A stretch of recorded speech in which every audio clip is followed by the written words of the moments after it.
क्या कह रहे थे सर? 2 तारीख को क्या कुछ हरियाणा में हलचल होने वाली? चौधरी वीरेंद्र सिंह बांगर के नेता क्या कुछ नया आगाज हरियाणा को देने वाले? मैंने बता दिया कि हम राजनीति से ऊपर उठ के जो ज्वलंत समस्याएं देश की आज़ादी से पहले थी और आज भी हैं, मैं ये नहीं कहता कि उस पर काम नहीं हुआ, हर सरकार ने काम किया, लेकिन आज भी गरीबी है, आज भी भुखमरी है, आज भी बेरोजगारी और बढ़ी है। बेरोजगारी की समस्या ये है कि हमारे सैकड़ों बच्चे हर गांव से, एक एक गांव से 100-100, 200-200 बच्चे विदेशों में जाने की फिराक में हैं। ये गरीबी का संकेत है कि हम यहाँ रहे, खेती पे निर्भर रह के हम अपनी आजीविका पूरे रूप से कमा नहीं सकेंगे। और भी अनेक भ्रष्टाचार की बात है, ये बेरोजगारी, भ्रष्टाचार, ये सारी ऐसी समस्याएं हैं जिनको नए रूप से देख के और नए समाधान के लिए हम कुछ सोच रहे हैं। कुछ बुद्धिजीवी साथियों की, कुछ अर्थशास्त्रियों की, कुछ जिन्होंने राजनीतिक जीवन का भी बड़ा लंबा अनुभव है, ऐसे लोगों से हमने संपर्क बनाया है और हमारे को उम्मीद है कि इस संपर्क के माध्यम से कुछ नई चीज़ें हम सामाजिक रूप से लोगों में फ्लोट करेंगे और हो सकता है उनमें से कोई ऐसे समाधान आ जाएं और उनका क्रियान्वयन हो तो सामाजिक व्यवस्था, राजनीतिक व्यवस्था और जैसे मैंने कहा कि आर्थिक व्यवस्था में सामाजिक और आर्थिक व्यवस्था भी, सामाजिक और राजनीतिक व्यवस्था भी बदलती हैं अगर आर्थिक व्यवस्था में हम ठीक रूप से उभरना लगे। और जो देश की 70% आज़ाद आबादी आज भी अपने जो विशेष उनकी आर्थिक स्थिति है उसमें वो संपन्नता की बात छोड़ो, अभी भी गरीबी में फंसे हुए लोग हैं, उनको भी उससे निकालना है। चाहे किसान की खेती की बात हो और चाहे मेहनत करने वाला जो भी साथी है उसकी बात हो। चौधरी साहब, अभी पूरे हरियाणा सम्मेलन लगा दो, रैली शब्द तो ऐसा है कि उसमें तो आप भी ये भी मेरे जानकार भी ना हो। मैंने कोशिश ये की है, इसमें कितने लोग आएंगे ये तो नहीं मैं कहता, लेकिन कोशिश ये की है कि कम से कम इस धारणा से आएँ कि कोई ना कोई नई चीज़ सामाजिक व्यवस्था की, राजनीतिक व्यवस्था की, आर्थिक रूप से कोई ना कोई नए उसके मापदंड लोग उनकी चर्चा करेंगे, ये मतलब है। 8 से 10 महीने से आप 2 अक्टूबर के इस सम्मेलन की तैयारी कर रहे हैं। ओवरऑल पूरा हरियाणा आपने घूम लिया? नहीं, हरियाणा नहीं घूमा मैंने, लेकिन मैं आपको इतना भी बता दूं कि मैंने जो जींद है ना, जो सेंट्रल प्लेस है, मैंने कोशिश ये करी है जींद के चारों तरफ 25-30 ऐसी विधानसभा क्षेत्र हैं जहाँ ज़्यादा जोर से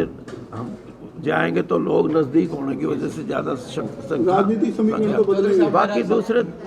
मेरा सवाल ये है चौधरी साहब कि बीजेपी के प्रभारी हैं विप्लव है, आप उचाना से आते हैं, आपको क्या उन्होंने अपने इस पिछले 5-4 साल के उसमें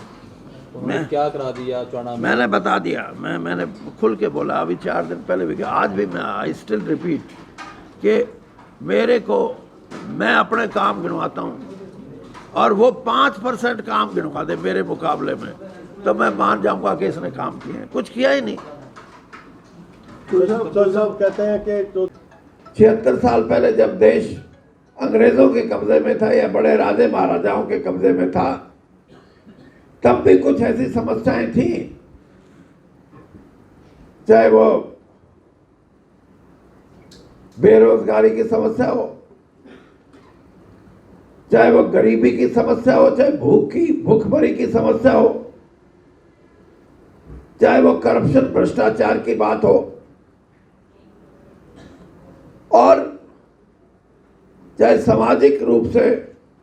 जो समाज का निचला तबका है उसको ऊपर उठाने की बात हो,